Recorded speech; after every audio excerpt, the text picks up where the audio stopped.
నేటి విద్యా ఉద్యోగాల సమాచారం. నేడు అంబేద్కర్ జయంతి సందర్భంగా భారత రాజ్యాంగ నిర్మాత డాక్టర్ అంబేద్కర్ జయంతిని మన దేశంలో ఏటా ఏప్రిల్ 14న నిర్వహిస్తారు. కొన్ని రాష్ట్రాలు ఇదే తేదీన సమానత్వ దినోత్సవాన్ని కూడా డే ఆఫ్ ఈక్వాలిటీ సైతం జరుపుతున్నారు. కులం, మతం, లింగం సంబంధం లేకుండా అన్ని రంగాల్లో ప్రజలందరికీ సమాన అవకాశాలు ఉండాలని అంబేద్కర్ చేసిన పోరాటాలను ప్రజలందరికీ తెలియజేయడం ఈరోజు ముఖ్య ఉద్దేశం. ముఖ్యంగా సమాజంలో అంటరానితనాన్ని రూపుమాపి అణగారిన వర్గాల ప్రయోజనాలను కాపాడడానికి ఎంతగానో కృషి చేశారు. ఈయన స్వతంత్రానంతరం భారతదేశానికి మొదటి న్యాయ మంత్రిగా పనిచేశారు. చైర్మన్గాను కూడా ఉన్నారు. రాజ్యాంగ రచనలు, దళితుల ఉన్నతికి చేసిన కృషి. ఇక్కడ అంబేద్కర్ దళితుల కోసం 1927లో మహమ్మద్ పేరుతో నేటి పోరాటం చేశారు. దళితుల హక్కుల కోసం 1930లో నాసిక్లో పెద్ద ఎత్తున ఉద్యమం కూడా చేపట్టారు. 1946 పూణేలో సత్యాగ్రహ ఉద్యమాన్ని కూడా ప్రారంభించారు. ఇక్కడ ఆయన బహిష్కృత హితకారిణి సభను 1924, సమాజ సంఘ్ 1927లో, అదేవిధంగా ఆల్ ఇండియా ఎస్సీ ఫెడరేషన్ 1942లో, పీపుల్స్ ఎడ్యుకేషన్ సొసైటీని ఇక్కడ 1945 సంస్థలను స్థాపించాడు. నేపథ్యం: అంబేద్కర్ 1891 ఏప్రిల్ 14న ప్రస్తుతం మధ్యప్రదేశ్లోని ఇక్కడ మోచ్లో ఇక్కడ జన్మించారు. సామాజిక వివక్షత ఎదుర్కోవాలంటే చదివే ఇక్కడ ఆయుధమని ఇక్కడ భావించి ఉన్నత విద్యను అభ్యసించారు. వెనుకబడిన ఉన్నతి వర్గాలుగా ఇక్కడ పాటుపడ్డాడు. ఆయన 1956 డిసెంబర్ 26న మరణించారు. 1990లో ఆయన భారత ప్రభుత్వం అంబేద్కర్కు భారతరత్న ప్రకటించింది. అదేవిధంగా వీటితో పాటే కాకుండా ఇక్కడ 2022 ఏప్రిల్ 13న తమిళనాడు ప్రభుత్వం అంబేద్కర్ జయంతిని రాష్ట్ర ప్రభుత్వం దినోత్సవంగా నిర్వహిస్తామని పేర్కొనడం కూడా జరిగిందనమాట. దీంతో పాటే కాకుండా నేటి కరెంట్ అఫైర్స్లో భాగంగా ఇక్కడ తెలంగాణ లోకాయుక్త కోర్టులో మాజీ న్యాయ జస్టిస్ అడవెల్లి రాజారెడ్డిని నియమిస్తూ ప్రభుత్వం ఏప్రిల్లో గజెట్ నోటిఫికేషన్ విడుదల చేసింది. ఆయన ఆ పదవిని కొనసాగిస్తున్నారు. ఉప లోకాయుక్త జిల్లా సెషన్ మాజీ జడ్జిగా పిఎస్ జగ్జీవన్కు ఇక్కడ నియమించడం కూడా జరిగిందనమాట. తెలంగాణ రాష్ట్ర మానవ హక్కుల కమిషన్ హెచ్ఆర్సీ చైర్మన్గా హైకోర్టు విశ్రాంత న్యాయమూర్తి జస్టిస్ షమీస్ అఖ్తర్ను ప్రభుత్వం 2025 ఏప్రిల్ 11న నియమించింది. హెచ్ఆర్సీలో జిల్లా మాజీ జడ్జి ఎస్ ప్రవీణ్ కుమార్, విశ్రాంత అధికారి కిషోర్ నియమితులయ్యారు. ఇక్కడ వీటితో పాటే కాకుండా దీర్ఘశ్రేణి గ్లైడ్ బాంబ్ గౌరవ్ భారత్ విజయవంతంగా ఇక్కడ పరీక్షించినట్లు రక్షణ మంత్రిగా 2025 ఏప్రిల్ 11న పేర్కొంది. 1000 కిలోల తరగతికి చెందిన ఈ అస్త్రాన్ని రక్షణ పరిశోధన అభివృద్ధి సంస్థ డిఆర్డిఓ దేశీయ పరిజ్ఞానంతో అభివృద్ధి చేసింది. తాజా పరీక్షల్లో భాగంగా ఈ బాంబును సుఖోయ్ 30 ఎంకేఐ యుద్ధ విమానం నుంచి శాస్త్రవేత్తలు జారవిడిచారు. నిర్దేశిత 100 కిలోమీటర్ల పరిధిని అది అత్యంత ఖచ్చితత్వంతో సాధించగలిగింది. నెక్స్ట్ వన్, ఇక్కడ సినీ రంగంలో ప్రతిష్టాత్మకంగా భావించే ఆస్కార్ అవార్డులో కొత్త కేటగిరీ అచీవ్ ఇన్స్ట్రుమెంట్ డిజైన్ ప్రవేశపెడుతున్న Academy of Motion Picture Art Sciences సంస్థ ప్రకటించింది.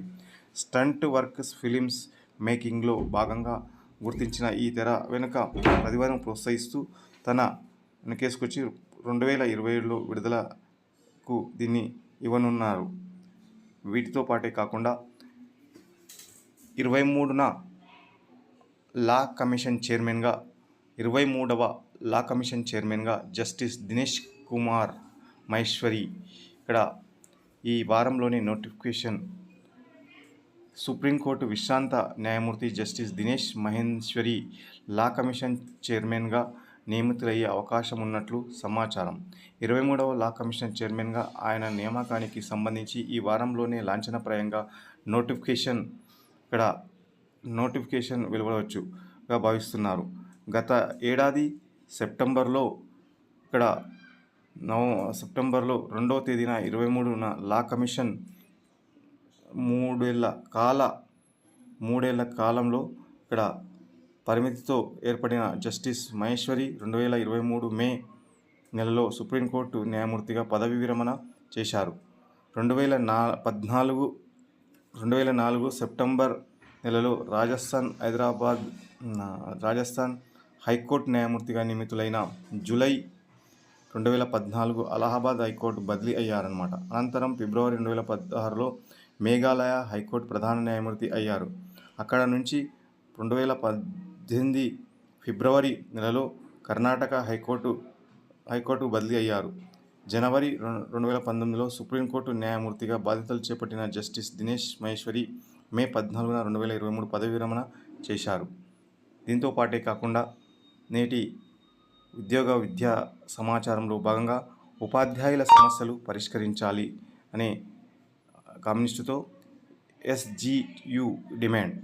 రాష్ట్రంలో ప్రాథమికోన్నత పాఠశాలల నిర్లక్ష్య ధోరణి ఇక్కడ వివరిస్తూ ఉపాధ్యాయులపై వివక్షతను విడనాడి విద్యారంగాన్ని బలోపేతం చేయాలని సెకండరీ గ్రేడ్ టీచర్స్ యూనియన్స్ ఎస్జీయు రాష్ట్ర అధ్యక్షుడు కరివేద మైపాల్ రెడ్డి ఇక్కడ ప్రభుత్వాన్ని డిమాండ్ చేశారు. ఎస్జీయు తెలంగాణ రాష్ట్ర ఆధ్వర్యంలో ఆదివారం హైదరాబాద్లోని ఇందిరా పార్క్ వద్ద విద్యా సమస్యలపైన ధర్నా నిర్వహించారు. ఈ సందర్భంగా మైపాల్ రెడ్డి మాట్లాడుతూ సర్కారు బడుల్లో బోధన ఇబ్బందులు లేకుండా ఇక్కడ ఉపాధ్యాయులు భర్తీ ప్రక్రియను ఇక్కడ వెంటనే పూర్తి చేయడంతో పాటు ఎస్జీయులకు పదోన్నతులు సైతం కల్పించాలని, పెండింగ్లో ఉన్న డిఏపిఆర్సీలను ప్రకటించాలని డిమాండ్ చేశారు. సంఘ ప్రధాన కార్యదర్శి అరికెల వెంకటేశం మాట్లాడుతూ ప్రాథమికోన్నత పాఠశాలలో పనిచేస్తున్న టీచర్లందరికీ ఉపాధ్యాయ ఎమ్మెల్సీ ఎన్నికల్లో ఓటు హక్కును కల్పించాలని కోరారు. ఎమ్మెల్సీ తీన్మార్ మల్లన్న ధర్నాకు మద్దతుగా మాట్లాడారు. ఈ కార్యక్రమంలో ఎస్జీయు రాష్ట్ర జిల్లా నేతలు శ్రీనివాసరెడ్డి, శ్రీరామ్, ప్రభాకర్, నరేందర్ రెడ్డి, శ్రీనివాస్, జలపతి రెడ్డి, సుధాకర్, శ్రీధర్ రెడ్డి, మంజుల, సుజాత తదితరులు పాల్గొన్నారు. అదేవిధంగా నేటి నుంచి ఎస్సీ వర్గీకరణ అమల్లో భాగంగా ఇక్కడ ఉత్తర్వులు, విధి విధానాలు జారీ చేయనున్న ప్రభుత్వం. జీవో తొలి కాపీని సీఎం రేవంత్కు ఇవ్వనున్న ఉపసంఘం. 59 ఉపకులాలు, 3 గ్రూపులుగా వర్గీకరణ. రాష్ట్రంలో ఎస్సీ వర్గీకరణ సోమవారం నుంచి అమలుకు రానుంది. దాదాపు 30 ఏళ్ల వర్గీకరణ కోసం జరిగిన పోరాటం ఫలితంగా ఇక్కడ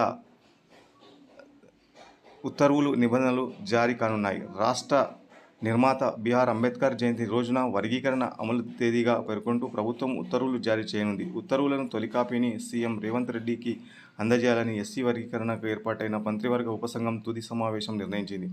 ఆదివారం హైదరాబాద్లో నీటిపారుదల మంత్రి ఉత్తమ్ కుమార్ రెడ్డి ఆధ్వర్యంలో ఎస్సీ వర్గీకరణపైన ఏర్పాటైన మంత్రివర్గ ఉపసంఘం సమావేశమైంది.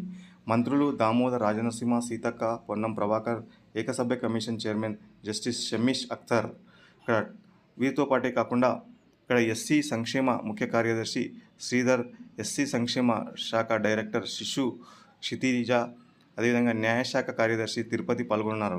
ఎస్సీ వర్గీకరణ అమలు చేస్తున్న తొలి రాష్ట్రంగా తెలంగాణ మంత్రి ఉత్తమ్.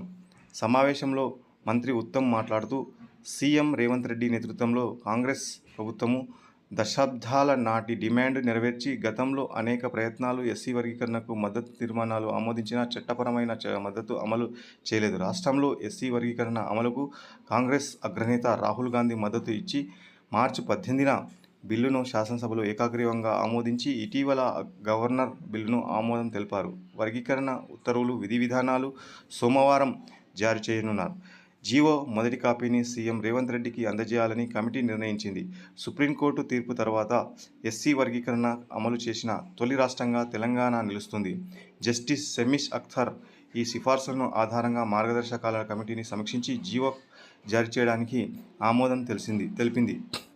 ఇక్కడ గత ఏడాది ఆగస్టు 1న సుప్రీంకోర్టు తీర్పు తర్వాత అక్టోబర్లో ప్రభుత్వం జస్టిస్ షమీష్ అఖ్తర్ నేతృత్వంలో ఏకసభ్య కమిషన్ నిర్మించి జనాభా, అక్షరాస్యత, ఉన్నత విద్య ప్రవేశాలు, ఉపాధి, ఉద్యోగ, ఆర్థిక సహాయము, రాజకీయ భాగస్వామ్యాలైన కమిషన్ లోతైన విశ్లేషణ నిర్వహించి ప్రాథమిక నివేదిక అనంతరము కొన్ని సంఘాలు లేవనెత్తిన సందేహాలను పరిష్కరించేందుకు కమిషన్ పదవీ త్యాగకాలాన్ని మరో నెల రోజులకు పొడిగించింది. ప్రభుత్వం తుది నివేదిక తెప్పించుకునేందుకు 2026 జనాభా లెక్కల తర్వాత రాష్ట్రంలో 2026 జనాభా లెక్కలు అందుబాటులోకి వచ్చిన తర్వాత ఎస్సీ రిజర్వేషన్ పెంచే విషయాన్ని పరిశీలిస్తాం.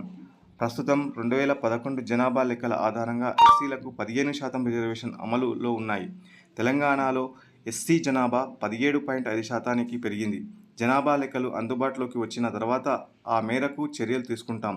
ఎస్సీ వర్గీకరణలో క్రిమిలేరియన్ ప్రవేశపెట్టాలన్న కమిషన్ సిఫార్సు ఇప్పటికే ప్రభుత్వం తిరస్కరించింది. అది ఉత్తమ్ తెలిపారు. ఇక్కడ 199 పేజీలతో నివేదికను 3 కేటగిరీలుగా విభజన చేయడం జరిగింది. వర్గీకరణపైన జస్టిస్ షమీస్ అఖ్తర్ కమిషన్ 199 పేజీల నివేదికను ప్రభుత్వానికి అందజేస్తూ అందులో 59 కులాలు వివరణాత్మక చర్చను పొందుపరిచింది. 2024 నవంబర్ 11న బాధ్యతలు స్వీకరించిన కమిషన్ 82 రోజుల వ్యవధిలోనే ప్రభుత్వానికి నివేదిక ఇచ్చి బహిరంగ విచారణలు, పర్యటనలు, ఇక్కడ ప్రజల నుంచి వచ్చిన 4750 విజ్ఞప్తులతో పాటు కార్యాలయానికి లైఫ్ లైన్ ఆన్లైన్లో వచ్చిన 8681 వినతులకు పరిశీలించి మొత్తం 59 ఉపకులాలను 3 గ్రూపులుగా వర్గీకరించింది. సామాజిక, ఆర్థిక, విద్యా, ఉద్యోగాల, రాజకీయ ప్రాతినిధ్య ఆధారంగా అత్యంత వెనుకబడిన కులాలను గ్రూప్ 1, మధ్యస్థంగా లబ్ధి పొందిన కులాలను పూర్తిగా ఇక్కడ గ్రూప్ 2కు మెరుగైన ప్రయోజనాలు పొందిన కులాలను తర్వాత గ్రూప్ 3లో చేర్చింది. ఈ వీడియో నచ్చినట్లయితే లైక్ చేయండి, షేర్ చేయండి, సబ్స్క్రైబ్ చేయండి.